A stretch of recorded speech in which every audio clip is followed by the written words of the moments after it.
우리 오늘 본문의 말씀을 가지고 애통하는 자라는 주제를 가지고 함께 은혜를 나눠보고자 합니다. 어느 날 하나님께서 천사들을 시켜서 세상에서 가장 귀한 것, 가장 가치 있는 것을 가져와라 라고 명령하셨어요. 첫 번째 천사가 다이아몬드를 가져왔습니다. 두 번째 천사가 젊은 여인의 아름다움을 가져왔어요. 그런데 그 첫 번째 천사가 가져온 것, 그리고 두 번째 천사가 가져온 것을 하나님께서 보시고 그렇게 흡족해 하시지 않으셨어요. 세 번째 천사가 가지고 온 것을 보니까 죄인들의 회개의 눈물을 담은 그릇을 하나님께 가져왔습니다. 하나님께서 그것을 보시면서 매우 흡족하게 여기시면서 네가 가장 귀한 것을 가져왔도다 하고서 칭찬을 하셨습니다. 이 세상에는요, 참 많은 눈물이 있습니다. 슬픔의 눈물, 아픔의 눈물, 또 반가움의 눈물, 환희의 눈물, 또 참회, 또 억울함, 또 남몰래 흘리는 눈물, 또 승리의 눈물도 있고요.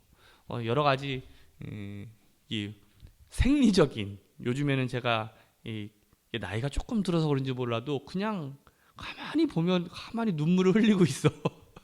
떨어지는 낙엽 보면서 막 그냥 눈물 흘리고, 드라마 보면서도 눈물 흘리고, 우리 아내가 왜 이렇게 우냐고 막 할 정도로 그냥 흘리는 눈물도 있는데, 이런 눈물 가운데 어떤 눈물이 가장 값진 눈물일까요? 우리가 계속해서 이 산상수훈에 대한 말씀을 우리가 함께 나누고 있는데, 오늘 그 두 번째 팔복 가운데 두 번째 애통하는 자가 복이 있도다 라고 말씀하고 있습니다. 우리 4절 말씀 다시 한번 읽어봅시다. 시작. 애통하는 자는 복이 있나니 그들이 위로를 받을 것이며. 우리가 이 팔복뿐만 아니라 이 성경이 나타난 어떤 진리를 우리가 살펴보면 이 세상적인 기준, 이 세상적인 눈과는 전혀 다르다라는 것, 어떻게 보면 역설적이라는 것을 우리가 느낄 수가 있어요.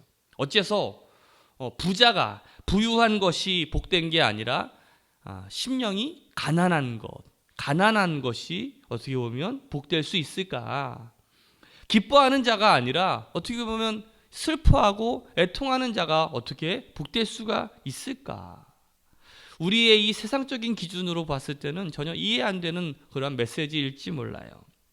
우리가 지난번에 심령이 가난한 자가 복이 있다라는 이 말씀을 통해서 팔복은 이 천국을 향해 나아가는 어떤 신앙의 단계라고 말씀을 우리가 함께 나눠봤습니다. 그러니까 심령이 가난하다는 것은 내 마음에, 내 영혼에 의가 없다라는 거예요.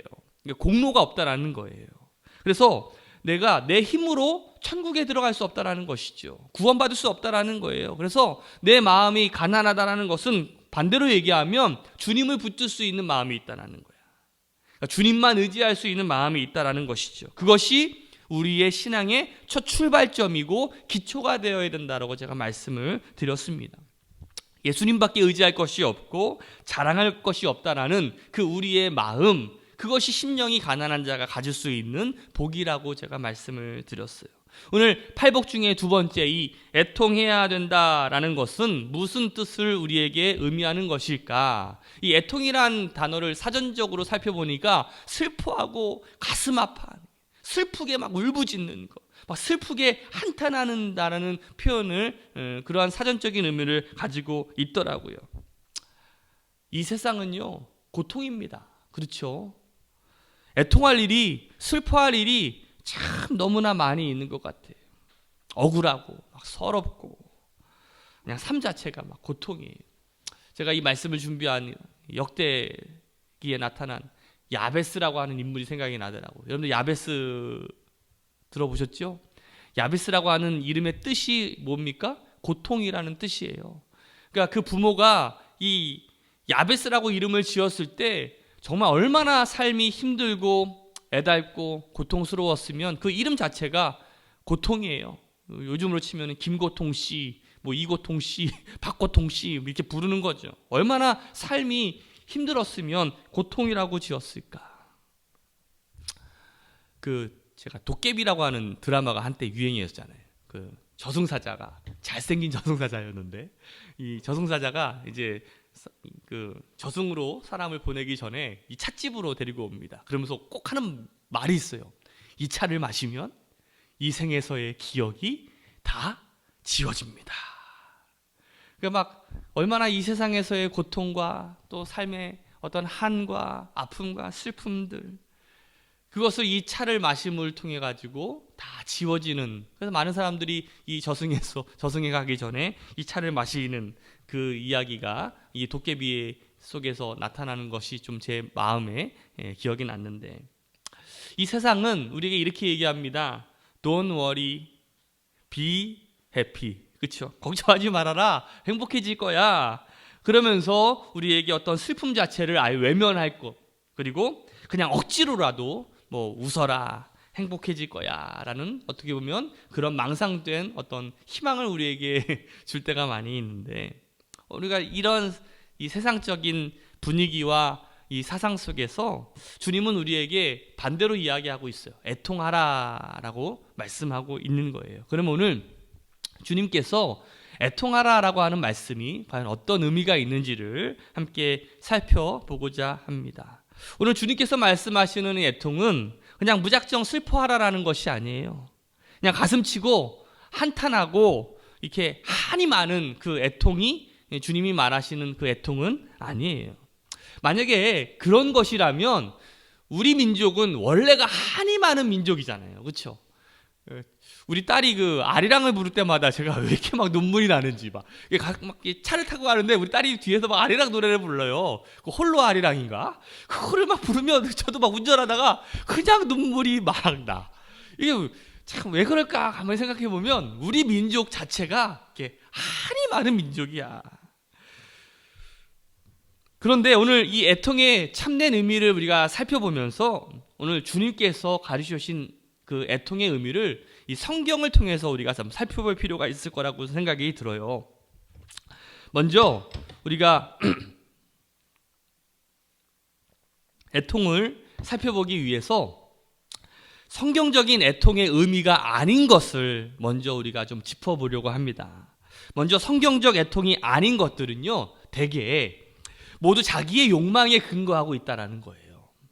자신의 어려운 형편, 어떤 곤고한 상황, 또 생활의 어려움, 우울증, 육신의 질병이나 어떤 죽음에 의한 눈물과 어떤 애통은 아니라는 거예요.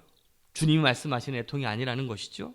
자신이 병들고 세상살이가 고달파서 오는 애통도 아니에요. 사람들은요, 자기 욕망이 충족되지 못할 때 슬퍼합니다. 또 자기 욕망이 어떤 초래한 어떤 죄의 결과를 두려워하는 그 슬픔이 있어요. 예컨대 창세기 4장 13절의 말씀에 보면 이 동생 아벨을 살해한 가인이 이렇게 고백합니다. 내 죄벌이 너무 중하여 견딜 수 없나이다. 이것은 어떻게 보면 슬픔의 고백이에요. 막 애통하는 거예요. 그런데 이것은 동생을 죽인 자가 어떻게 보면 그 죄의 결과로 자기에게 오는 어떤 죄의 책임에 대한 두려움 때문에 울부짖고 애통하는 그 모습을 우리는 보게 돼요. 이것은 주님께서 말씀하시는 진정한 애통의 의미가 아닌 거죠. 또 사무엘하 15장에 보면 사울이 그 왕위가 이제 폐위된다라는 것을 그 사무엘 선지자를 통해서 듣게 됩니다. 그때 하나님께 불순종한 것 때문에 그 왕위가 폐위되었다라는 것인데, 사울이 그때 슬퍼하면서 막 애통하면서 막 그 사무엘 선지자를 막 붙잡아요. 자, 한번 읽어볼까요? 26절, 27절 같이 읽어봅시다. 시작. 사무엘이 사울에게 이르되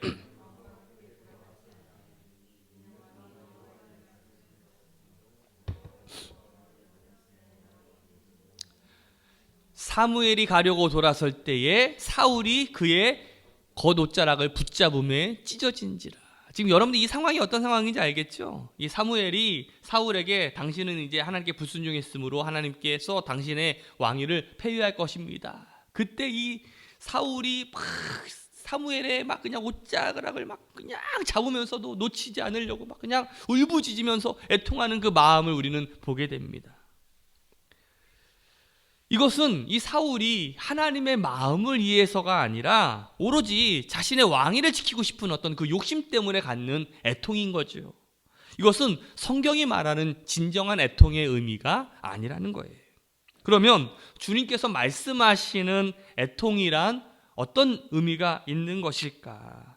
오늘 주님께서 말씀하시는 그 애통은요, 우리가 가지는 그 애통이 아닌 어떻게 보면 신령한 애통이고 또 거룩한 애통이고 영적인 애통이라고 할 수가 있어요. 이것은 거듭난 성도들이 가질 수 있는 그런 애통이라고 할 수가 있는 거예요. 주님께서 이 땅에 오셔서 이제 사역을 하시면서 주님께서 몇 번 우셨는지 아세요? 3번 우셨어요. 이 주님께서 우시는 장면을 통해서 우리는 이 애통의 의미, 그것이 어떤 뜻인가를 좀 이렇게 유추해 볼 수 있을 거라고 생각이 들어요. 제가 말씀을 준비하면서 예수님이 우시는 그 장면을 통해서 우리가 진정한 이 애통의 의미를 우리가 살펴볼 수 있겠다. 첫 번째 우셨던 장면이 어디였냐면 베다니에서 그 나사로가 죽었던 그 장면에서 이 예수님께서 우셨습니다. 요한복음 11장 32절 이하의 말씀을 보면 한번 같이 읽어볼까요? 시작. 마리아가 예수 계신 곳에 가서 배웠고 그 발에 엎드려 이르되 주께서 여기 계셨더라면 내 오라버니가 죽지 아니었겠나이다 하더라. 예수께서 그가 우는 것과 심령이 비통이 여기시고 불쌍히 여기사 이르시되 그를 어디에 두었느냐 이르되 주여 와서 보옵소서 하니 예수께서 눈물을 흘리시더라. 오늘 예수님께서 우셨어요. 오늘 예수님의 눈물이 어떤 의미가 있었을까? 오늘 그 병 앞에서 힘없이 쓰러진 그 나약한 한 친구, 그 나사로를 향한 어떤 연민의 정과 더불어 이 오빠를 잃은 그 두 자매의 어떻게 보면 억제할 수 없는 그 슬픔 앞에서 어떻게 보면 함께 그 고통을 나누는 그 예수님의 마음을 우리는 볼 수가 있습니다. 그런데 오늘 이 예수님의 눈물은 한 걸음 더 나아가서 구원의 문제와 연관이 되어 있어요. 단지 그냥 나사로가 이 세상에서의 생명이 그냥 끝나고 그것을 향해서 이 두 자매가 슬퍼하면서 예수님이 그 나사로의 죽음과 그 오라버니를 잃었던 그 두 자매의 그 연민의 정을 가지고 단지 우셨던 것이 아니라 더 깊은 의미가 있는 거예요. 이것은 구원의 문제와 관련이 있어요. 제가 앞서 이 팔복의 첫 번째 심령이 가난한 자, 결국 우리의 심령이 의와 공로가 없기 때문에 우리가 예수님을 의지한다라고 제가 말씀을 드렸어요. 반면에 예수님의 의가 없는 사람들, 예수님의 공로를 믿지 않는 사람들은 여러분들 어떻게 됩니까? 예수님의 의가 없어요. 어떻게 됩니까? 지옥 가요. 구원받지 못한다라는 것이지. 오늘 예수님께서 요한복음 11장에 여러분들 그 이야기를 여러분들 쭉 한번 오늘 집에 가서 읽어보세요. 그 11장에서 죽은 나사로를 위해서 울었지만 예수님은요 나사로를 어떻게 하셨어요? 또 살리셨어요. 오늘 15절 말씀을 같이 한번 읽어볼까요? 같이 읽어봅시다. 시작. 내가 거기 있지 아니한 것을 너희는 위하여 기뻐하노니 이는 너희로 믿게 하려 함이라. 그러나 그에게로 가자 하시니. 자, 죽은 나사로를 통해서 예수님은요 너희로 믿게 하기 위함이다라고 말씀하고 있어요. 그러면서 죽은 나사로를 살리셨어요. 그리고 이렇게 이야기하십니다. 25절과 26절 말씀이에요. 같이 읽어봅시다. 예수께서 이르시되 나는 부활이요 생명이니 나를 믿는 자는 죽어도 살겠고 무릇 살아서 나를 믿는 자는 영원히 죽지 아니하리니 이것을 내가 믿느냐. 그렇습니다. 우리들도 마찬가지예요. 우리가 예수 믿고 거듭난 자들은요 아직 예수 믿지 않는 자를 향한 그런 애통의 마음이 있어야 돼요. 그냥 우리의 육신적인 죽음이 그냥 거기서만 우리가 애통하고 슬퍼하는 것이 아니라 그 영원한 죽음을 맞이한 아직 예수 그리스도를 알지 못하는 예수 그리스도의 의와 공로를 의지하지 못하는 사람들을 향한 어떤 애통하는 마음이 우리 가운데 있어야 된다는 거예요. 청교도들은 우리에게 이렇게 이야기합니다.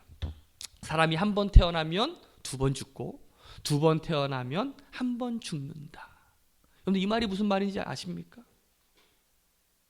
한 번 태어나면 2번 죽는다는 말이 무슨 말입니까? 우리는 육신적으로 다 한 번씩 태어나요.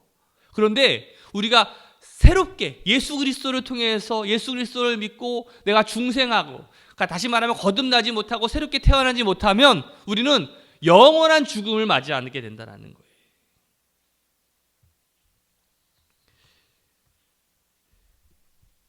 사람이 거듭나지 않으면, 예수 믿고 다시 태어남이 없으면 육신적인 죽음 뒤에 또 하나의 죽음이 있다는 거예요. 영원한 죽음, 지옥에 대한 의미를 말씀하고 있는 거죠. 그러기 위해서 우리가 아직 예수를 알지 못하는 자들을 향한 그 애통한 마음이 있어야 돼요. 슬픈 마음이 있어야 돼요.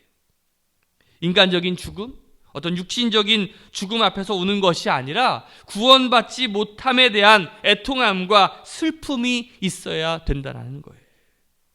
오늘 예수님의 눈물이 바로 그런 눈물이셨어요. 두 번째 예수님께서 우셨던 장면은 하나님의 백성으로서 하나님을 알지 못하는 것을 애통하셨습니다. 예수님께서 이제 구원 사역을 완성하기 위해 그 십자가를 지시기 위해 예루살렘으로 들어가셨어요. 종료 주일에. 그래서 많은 사람들이 종료 나무가지를 들고 예수님을 막 환영합니다. 많은 사람들이 예수님을 환영하면서 호산나 호산나 다윗의 자손 예수여 하면서 막 예수님을 환영하죠. 어떻게 보면 겉모습으로 보면 그들은 예수님을 찬양하고 환영하고 있지만 진정한 의미에서 주님의 제자라고 할 수는 없어요. 오히려 그 요란한 환영의 모습을 보면서 예수님께서는 이렇게 말씀하십니다. 누가복음 우리 19장 41절과 42절 말씀이에요. 같이 읽어봅시다. 가까이 오사 성을 보시고 우시며 이르시되 너도 오늘 평화에 관한 일을 알았더라면 좋을 뻔하였거니와 지금 내 눈에 숨겨졌도다. 예수님께서 자신을 환영하는 그 많은 인파들, 예수님을 왕으로 막 추대하려는 그 많은 사람들을 보면서 이렇게 얘기하십니다. 오늘 평화에 관한 일을 알았더라면, 한탄하며 애통해 하시는 예수님의 모습을 보게 돼요. 오늘 주님께서 말씀하신 이 평화가 어떤 평화입니까? 주님을 통해서 오는 진정한 평화예요. 주님의 십자가를 통해서 그들에게 임할 평화에 대해서 그 많은 사람들이 알지 못했다라는 것이죠. 그들은요, 단지 예수님을 지금 자신이 지배당하고 있는 이 로마로부터, 로마의 압제로부터 해방시켜줄 어떤 메시아로만 여기고 있다라는 것이죠. 어떤 혁명가로만 여기고 있었다라는 것이에요. 진정 자신을 구원할, 정말 자신에게 새로운 생명과 진정한 평화를 줄 구원자로, 메시아로 여기고 있지 못했다라는 것이죠. 예수님은 그러한 이스라엘 백성들을 보면서 불쌍히 여기고 애통하셨어요. 결국 예수님은 죄값으로 인해서 그 예루살렘 성이 무너질 그 모습을 보면서 한탄하고 애통했다라는 것이에요. 세 번째, 예수님이 우셨던 장면은 겟세마네 동산에서 우셨습니다. 히브리서 5장 7절 말씀을 보면 우리 같이 한번 읽어볼까요? 시작. 그는 육체에 계실 때에 자기를 죽음에서 능히 구원하실 이에게 심한 통곡과 눈물로 간구와 소원을 올렸고 그의 경건하심으로 말미암아 들으심을 얻었느니라. 여러분들 아마 이 겟세마네 동산에서 예수님께서 정말 땀방울이 핏방울이 될 정도로 정말 그 십자가 사역을 향한 그러한 기도를 하는, 우리 백성들을 향한, 온 인류를 향한 하나님의 어떤 십자가의 어떤 구원의 계획을 향한 어떤 기도하는 모습을 여러분들을 아실 거예요. 오늘 십자가를 앞에 둔 예수님의 마지막 기도 속에는 심한 통곡과 눈물이 담겨 있다라고 성경은 말하고 있어요. 그러니까 아담 이후 죄악으로 다 죽어갈 그 인류를 향한 어떻게 보면 절망적인 운명 앞에서 그 예수님께서는 그 애통하는 마음으로 하나님께 간절히 기도하고 있는 것을 우리는 보게 됩니다. 오늘 이 애통하는 자란 바로 예수님의 눈물과 같은 눈물을 흘릴 수 있는 그 사람이 애통하는 자라고 저는 할 수 있다라고 생각이 들어요. 오늘 한번 생각해 봤으면 좋겠어요. 오늘 나에게 이런 예수님의 눈물, 이런 예수님의 애통하는 마음이 우리 가운데 있는가? 한번 옆 사람한테 한번 물어볼까요? 예수님의 눈물이 있습니까? 시작.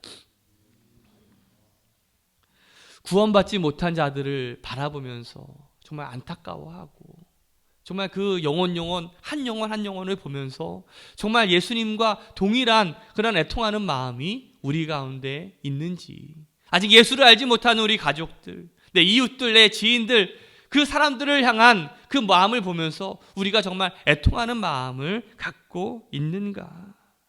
내가 그들을 향해서 얼마나 많이 울고 그들을 향해서 얼마나 연민의 마음을 가지고 있는가? 오늘 성경에 보니까 애통하는 자에게 복이 있다라고 말씀을 갖고 있어요. 어떤 복이 임한대요? 위로의 복이 임한다라고 말씀하고 있어요. 여기서 말하는 이 위로는 성령님께서 우리와 함께 하신다라는 그 위로를 우리에게 말하고 있습니다.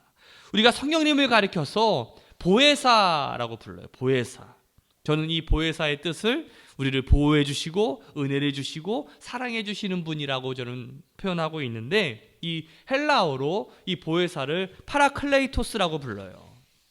자, 이 보혜사는 이 누구누구의 곁에를 뜻하는 이 파라라고 하는 이 헬라어 전치사와 부름을 입은 뜻을 가진 클레토스라고 하는 뜻이 합쳐져서 파라클레토스라고 불러요.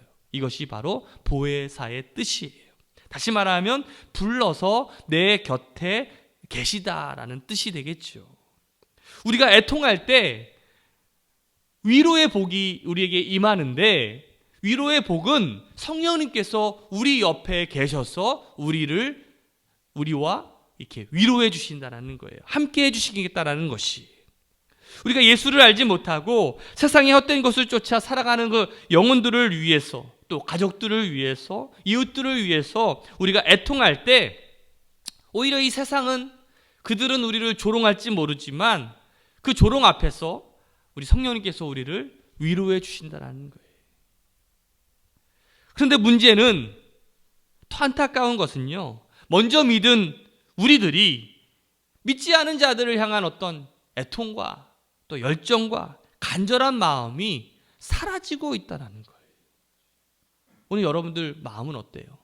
아직 예수 알지 못하는 사람들을 향한 어떤 그 애통의 마음과 또 간절한 마음과 저들이 예수를 좀 알게 해야 되겠다라는 그런 마음이 여러분들 가운데 여전히 남아 있습니까? 내가 예수를 믿고 예수를 믿었더니 정말 이렇게 기쁘고 행복하다. 정말 예수를 통해서 정말 우리가 구원받음의 어떤 감격을 내가 저들에게도 알리고 내 가족들과 내 친지들에게, 내 이웃들에게, 내 지인들에게 알려야 되겠다라는 그 마음들이 여전히 남아 있습니까?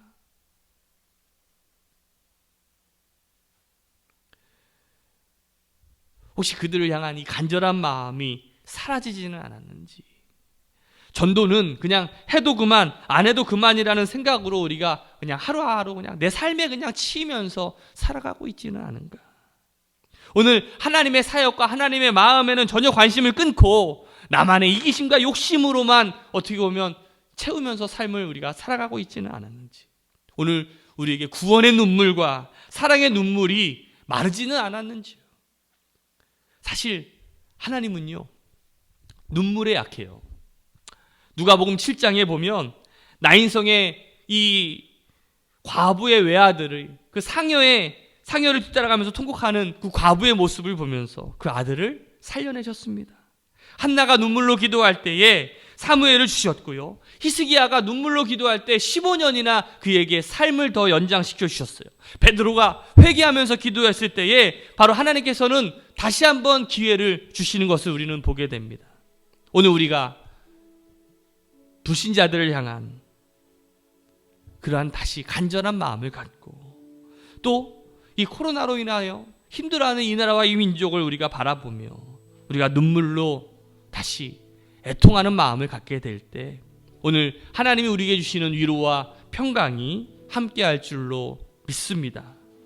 오늘 우리가 이 하나님의 마음을 알고 이 나라와 이 민족 그리고 이 교회를 위해 우리가 애통하고 엎드릴 때 하나님께서 우리를 다시 한번 엎드림 시켜주실 줄로 믿습니다. 오늘 여러분들이 그 애통의 마음, 하나님의 눈물을 다시 한번 깨닫고 하나님의 마음을 깨닫고 여러분들이 하는 모든 삶 위에 그 애통하는 하나님의 동일한 마음을 갖고 살아가는 우리 새로운 함께 성도 되시기를 축복합니다.